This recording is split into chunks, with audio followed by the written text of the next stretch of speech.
എന്നെ അല്ലല്ലോ അവർ ടാർഗറ്റ് ചെയ്യാൻ ഉദ്ദേശിച്ചത്. അത് ഈ പറയുന്ന പോലെ കോടിയേരിനെയും പിണറായിനെയും തകർക്കുവാൻ വേണ്ടി, അതുവഴി പാർട്ടിയെ ഇല്ലാതാക്കുവാൻ വേണ്ടിയിട്ട് എന്താണോ ചെയ്യാൻ പറ്റുന്നത് അതിനുവേണ്ടി മാത്രമായിരുന്നു എൻ്റെ അടുത്ത് ക്വസ്റ്റ്യൻസ് ചോദിച്ചിരുന്നത്.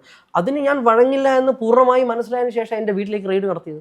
നിങ്ങൾ ആലോചിച്ചു നോക്കാം, 5ാമത്തെ ദിവസമായിരിക്കും, 4ാമത്തെ ദിവസമാണ് എൻ്റെ വീട്ടിലേക്ക് റെയ്ഡ്. ഇഡി ലക്ഷ്യമിട്ടത് പിണറായി വിജയനായിരുന്നു. അതെ, അതിൽ ആ ഒരു സ്റ്റേറ്റ്മെന്റിന് വേണ്ടിയായിരുന്നു ഈ ചോദ്യം ചെയ്യലൊക്കെ.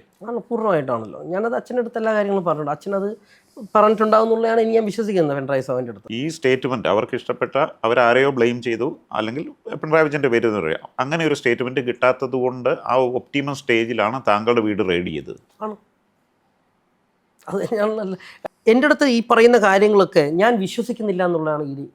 ഈ റെയ്ഡ് നടക്കുന്നത് എനിക്കറിയില്ലല്ലോ, ഞാൻ ഒന്നും ഇല്ല നിൽക്കുകയല്ലേ.